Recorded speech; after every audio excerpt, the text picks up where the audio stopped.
Welcome to my channel GR Chatla. I'm Gajaram చాట్ల.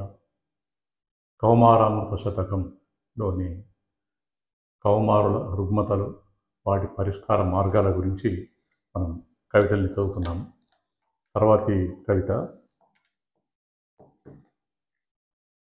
అభద్రత తొలగింపు సంరక్షణ స్వీకరింపు. తల్లిదండ్రులు ఏం చేయాలంటే అభద్రత తొలగింపు సంరక్షణ స్వీకరింపు, అభిమానం అభినందన బంధాల కుసమెరుపు. అభిమానం అభినందన బంధాల కుసమెరుపు, నైతిక వినయాలు భౌతిక విధేయతలు. నైతిక వినయాలు భౌతిక విధేయతలు, తల్లిదండ్రుల నుండి సంక్రమించు అమృతపుత్ర. తల్లిదండ్రుల నుండి సంక్రమించు అమృతపుత్ర. దీని భావం కౌమారంలో ముఖ్యంగా నైతికత, విధేయత, వినయాలు, అభిమానం, బంధాల విలువలు, అభినందించే పద్ధతులు నేర్వాలి. రక్షించుకునే మార్గాల్ని అన్వేషిస్తూ అభద్రతాభావం దరిచేరనీయకుండా జాగ్రత్త పడాలి. అంటే ఇక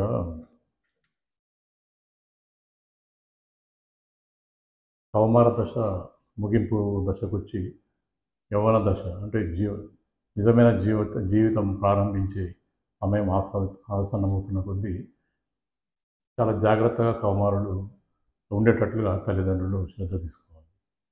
ఎట్లా అంటే వాళ్ళకు మర్యాదలు, సంఘంలో మర్యాదలు, వ్యక్తుల పట్ల మర్యాదలు ఏ విధంగా ఉండాలి, వాళ్ళతో ఏ విధంగా ప్రవర్తించాలి అన్న పద్ధతులు నేర్పించాలి. వినయం, విధేయత ఇవే మన భూషణాలు. విద్య అన్నిటికంటే గొప్ప భూషణం అనే చక్కని పద్ధతుల్ని వాళ్ళకు అలవాటు చేయాలి. ఎట్లా అంటే పొద్దున లేవగానే తల్లిదండ్రులకు కానీ, పక్కన వాళ్ళకి కానీ, ఎవరికైనా కానీ శుభోదయం చెప్పడం, ఎవరైనా చిన్న హెల్ప్ చేస్తే థ్యాంక్స్, కృతజ్ఞతలు తెలపడం, ఏదైనా చిన్న పొరపాటు జరగకపోయినా సారీ చెప్పడం, ఎవరైనా కొంచెం పక్క జరగమనో లేకపోతే చేయమనో చెప్పడానికి ఎక్స్క్యూజ్ మీ అని అడగడం. ఈ చిన్న చిన్న వినయ విధేయత కూడిన పదాలు మనకెంతో రెస్పెక్ట్ కలగజేస్తాయి. ఎదుటి వాళ్ళ మనసుల్లో మన పట్ల ఒక మంచి భావనను కలగజేస్తాయి. అట్లాగే మనను మనం సంరక్షించుకునే స్థితికి ఎదగాలి. మానసికంగా అట్లాగే శారీరకంగా కూడా.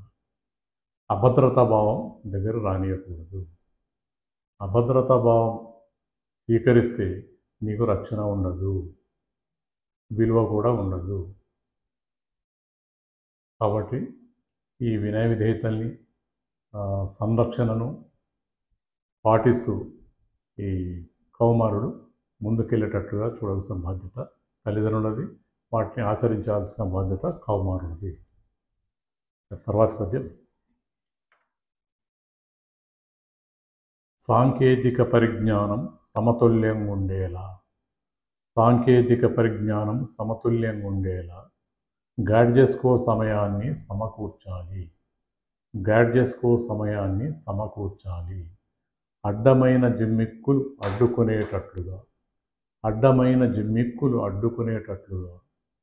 జాగ్రత్తలు పెద్దలే ఏర్పరచాలి అమృతపుత్ర. దీని భావం సాంకేతిక పరిజ్ఞాన ప్రపంచంలో బ్రతుకుతున్నాము కనుక గాడ్జెట్స్ను కూడా వాడవలసిన అవసరం ఉంది. అలాగని అడ్డమైన జిమ్మిక్కులు చేస్తూ వాటికి బానిస కాకూడదు. వాటికో సమయాన్ని కేటాయించి సద్వినియోగం చేసుకోవాలి. ఎవరు చెప్పాలి? పేరెంట్స్, తల్లిదండ్రులు, గురువులు, ఉపాధ్యాయులు, పెద్దలు వీళ్ళందరూ కూడా ఈ కౌమారులకు, టీనేజర్స్కు చెప్తూ ఉండి వాటి పర్యవసానం కూడా ఎక్స్ప్లెయిన్ చేస్తూ ఉండాలి. ఇంకా గాడ్జెట్స్ అని చెప్పేసి ఎక్కడ చూసినా కూడా వాటిని విమర్శిస్తున్నారు. విమర్శించే వాళ్ళే చూస్తున్నారు. ఫోన్లో కానీ, స్మార్ట్ ఫోన్లో కానీ, పీసీలో కానీ, ఎక్కడైనా కానీ చూడని వ్యక్తులు లేరు. ఇష్టమున్న సైట్లలో, ఇష్టమున్న వెబ్‌సైట్‌లు ఓపెన్ చేసి చూస్తున్న వ్యక్తులే విమర్శిస్తుంటారు. అది తప్పు, అది చూడకూడదు, చేయకూడదు అని చెప్పేసి. కానీ పేరెంట్స్ మాత్రం వాళ్ళు ఆచరించి పిల్లలకు చెప్పాలి. చూడు నాయనా, ఈ గ్యాడ్జెట్స్‌లో ఎన్నో రకరకాల ఆహ్, ఆహ్, ఛానెల్స్ ఉంటాయి. రకరకాల సైట్స్ ఉంటాయి. మనకు విజ్ఞానాన్ని కలిగించే ఈ సైట్స్ ఇవి ఉన్నాయి. వీటిని చూడండి. సరే, ఇంకేమైనా మీరు చూడగలిగితే చూడండి. చూసి మీకు ఏవి నచ్చుతాయో, మీ భవిష్యత్తుకు ఏవి పనికొస్తాయో వాటిని వీక్షించండి అని వాళ్ళకు ఒక టైం, మీరు స్కూల్ నుంచో, కాలేజ్ నుంచో వచ్చిన తర్వాత ఒక 1 అవర్, 1 అవర్ టైంలో మీరు సెల్ ఫోన్‌లో గానీ, ఇంకేదన్నా గ్యాడ్జెట్స్‌లో గానీ చూడండి. అంతకుమించి సమయం తీసుకుంటే మీరు అసలు చూడాల్సింది చూడకుండా, చూడకూడనిది చూడడానికి మనసు ఉరకలేస్తది.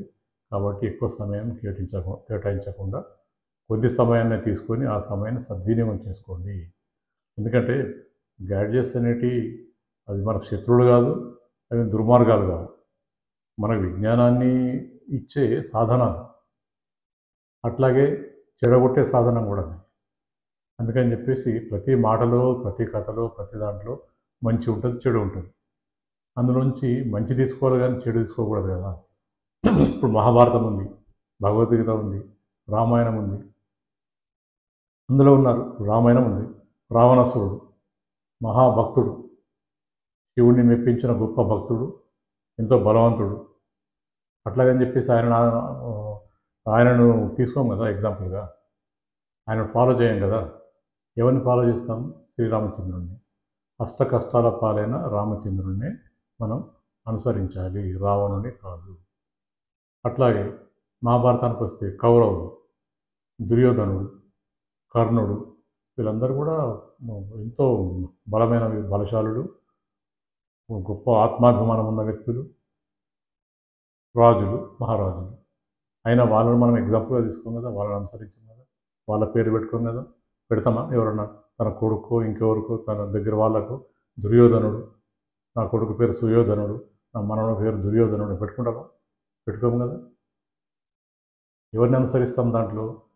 శ్రీకృష్ణుడిని, పాండవులను. అంటే ప్రతి దాంట్లో కూడా మంచి ఉంటుంది, చెడు ఉంటుంది. కాబట్టి మనము చెడుని విస్మరించి మంచిని గ్రహించాలి. గ్యాడ్జెట్స్ కూడా అంతే అని చెప్పేసి పిల్లల మనసులో అతికేటట్లుగా తల్లిదండ్రులు, గురువులు, పెద్దలు చెప్పగలిగితే వాళ్ళు బాగుపడే అవకాశం ఉంటుంది, మంచి జీవితాన్ని పొందే అవకాశం ఉంటుంది. కాబట్టి గ్యాడ్జెట్స్ను విసిరిపారేయడము, వాటిని అమ్మిపారేయడము, పాత సామాన్లు ఇచ్చేయడము కాదు, వాటిలోని మంచిని గ్రహించేటట్లుగా ప్రోత్సహించాలి. ఎందుకంటే మన జీవితంలో అవి కూడా ఒక భాగమైపోయినాయి కాబట్టి. ఇక ఛానల్ని సబ్స్క్రైబ్ చేయండి, షేర్ చేయండి, లైక్ చేయండి. నమస్కారం.